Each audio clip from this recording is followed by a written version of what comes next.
안녕하세요. 고등학교 1학년 여러분. 이제 곧 중요한 선택 과목 결정을 앞두고 계시죠? 네, 그렇죠. 고민이 많을 시기입니다. 오늘은 그 2022 개정교육과정 선택 과목 안내자료에 나온 여러 과목 중에서요. 사회문제 탐구라는 융합 선택 과목, 여기에 대해 좀 집중적으로 파헤쳐 보겠습니다. 아, 네, 사회문제 탐구요. 이 시간이 여러분의 현명한 선택에 실질적인 도움이 좀 되기를 바랍니다. 네, 우리 주변에 사실 복잡한 사회 문제들 많잖아요. 그냥 뉴스 헤드라인으로만 보고 스쳐 지나가기 쉬운데 맞아요. 너무 많죠. 그렇죠. 이 과목은 그 본질을 좀 꿰뚫어보고 나름의 해법까지 고민해볼 그런 기회가 될 수 있습니다. 오, 좋네요. 그럼 이 과목이 어떻게 구성되어 있고 또 여러분께 어떤 의미가 있을지 좀 자세히 들여다볼까요? 네, 좋습니다. 융합 선택 과목이라고 하셨는데 이 사회문제 탐구가 정확히 어떤 성격의 과목인가요?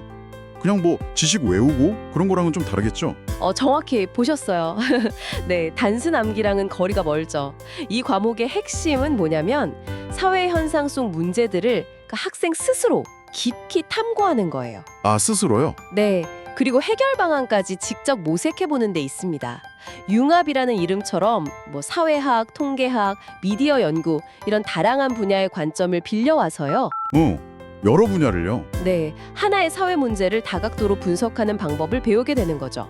그러니까 단순 지식 전달이 아니라 문제 해결의 그 전 과정을 직접 경험해보는 겁니다. 단순히 문제를 아는 걸 넘어서 그 문제를 파고드는 방법론, 그리고 연구 윤리 이런 것까지 배운다는 점이 중요하겠네요. 네, 맞습니다. 그게 기본이에요. 우선 사회 문제를 바라보는 다양한 이론적 관점들, 그리고 과학적인 탐구 절차, 또 연구 윤리, 이런 것들을 기본적으로 배우고요. 네, 네, 그런 다음에 이제 성불평등 문제라든지 아니면 미디어 리터러시 문제처럼 우리 일상과 아주 밀접한 이슈들, 이런 것부터 시작해서요. 네. 저출산 고령화 문제나 뭐 인공지능 발전의 영향 같은 좀 더 거시적인 사회 변화까지 폭넓게 다룹니다. 와, 범위가 상당하네요. 그렇죠. 여기서 중요한 건 이런 문제들이 뭐 단순히 개인의 노력만으로는 해결되기 어렵고 사회 구조적인 또 정책적인 접근이 함께 필요하다는 점, 이걸 이해하는 게 중요해요. 아, 그렇죠. 혼자서는 힘들죠. 그럼 학생들이 직접 주제를 정해서 탐구 보고서를 쓰고 발표까지 한다고요? 네, 맞아요. 보고서 작성하고 발표까지. 와, 이거 정말 등동적인 참여가 필요해 보이는데 혹시 뭐 기억에 남는 좀 흥미로운 탐구 사례 같은 게 있었을까요? 구체적인 사례를 뭐 여기서 다 언급하기는 좀 그렇지만요. 학생들이 정말 다양해요. 학교 내 쓰레기 문제 같은 작은 것부터 시작해서 뭐 지역사회의 노인 고동 문제, 아니면 청소년들 스마트폰 과의존 현상 같은 거요. 네네. 이런 정말 다양한 주제를 되게 창의적인 시각으로 분석하고 또 해결책을 제시하는 그 과정 자체가 아주 인상 깊습니다.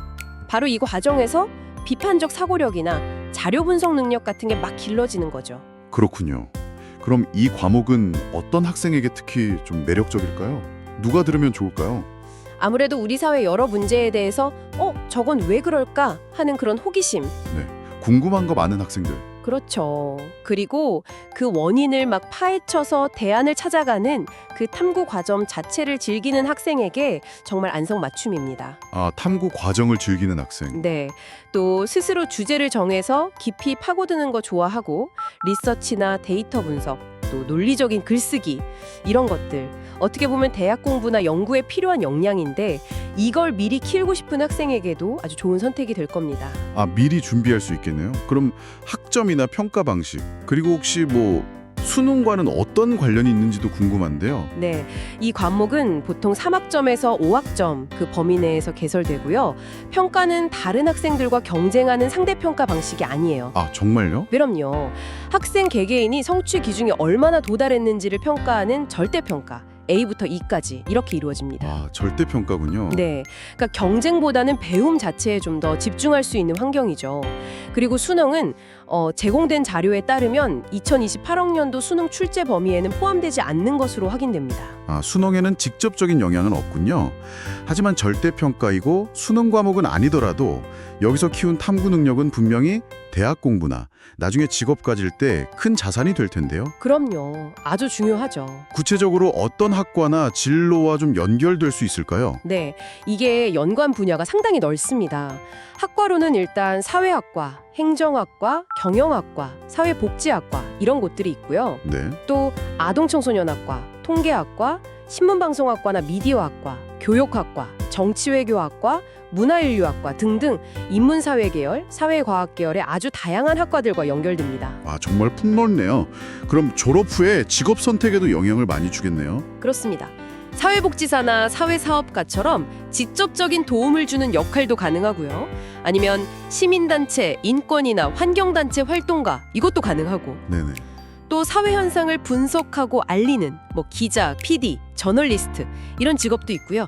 정책을 만들고 집행하는 공무원, 그리고 사회과학 분야의 연구원 등등 사회 문제 해결이나 분석과 관련된 정말 다채로운 직업으로 나아갈 수 있습니다. 그렇군요.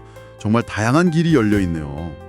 자, 그럼 마지막으로 이 과목 선택을 지금 막 고민하고 있는 학생에게 꼭 해주고 싶은 조언이 있다면요. 가장 중요한 건요. 그냥 과목 이름만 듣고 혹은 친구 따라 선택하기보다는 그렇죠. 그럴 수 있죠. 네, 이 과목에서 구체적으로 뭘 배우는지, 어떤 활동을 하는지, 그리고 그게 나의 흥미와 적성에 정말 맞는지를 좀 깊이 고민해보는 것이 중요합니다. 자신의 흥미와 적성. 네. 그렇죠. 더불어서 앞으로 공부하고 싶은 대학 전공이라든지 아니면 염두에 둔 직업 분야, 이것과의 관련성도 한번 따져보면 좋겠죠. 네. 스스로 문제를 찾아서 파고드는 그런 적극적인 자세가 중요하겠네요. 단순히 지식을 얻는 걸 넘어서 비판적으로 생각하고 문제를 해결하는 능력을 키우는 데 초점을 맞춘 과목이니까요. 바로 그 점입니다. 신중한 고민이 필요하겠습니다, 정말. 네, 선택 과목 하나하나가 여러분의 미래를 만들어가는 정말 소중한 디딤돌이거든요. 남들 이야기에 막 휩쓸리기보다는 자신의 관심사 그리고 장래 희망을 충분히 고려해서 최선의 결정을 내리시기 바랍니다.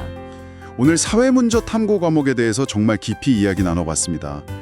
사회를 보는 눈을 키우고 스스로 탐구하는 힘을 기르면서 또 다양한 미래와 연결될 수 있는 참 매력적인 과목이라는 생각이 드네요. 이 이야기를 듣고 계신 여러분께 질문 하나 던져볼까요? 오, 어떤 질문인가요? 만약 여러분이 이 과목을 듣게 된다면 우리 주변의 수많은 사회 문제 중에서 어떤 문제에 가장 먼저 탐구의 돋보기를 딱 들이대고 싶으신가요? 바로 그 질문에서부터 여러분의 흥미로운 탐험은 시작될 수 있습니다.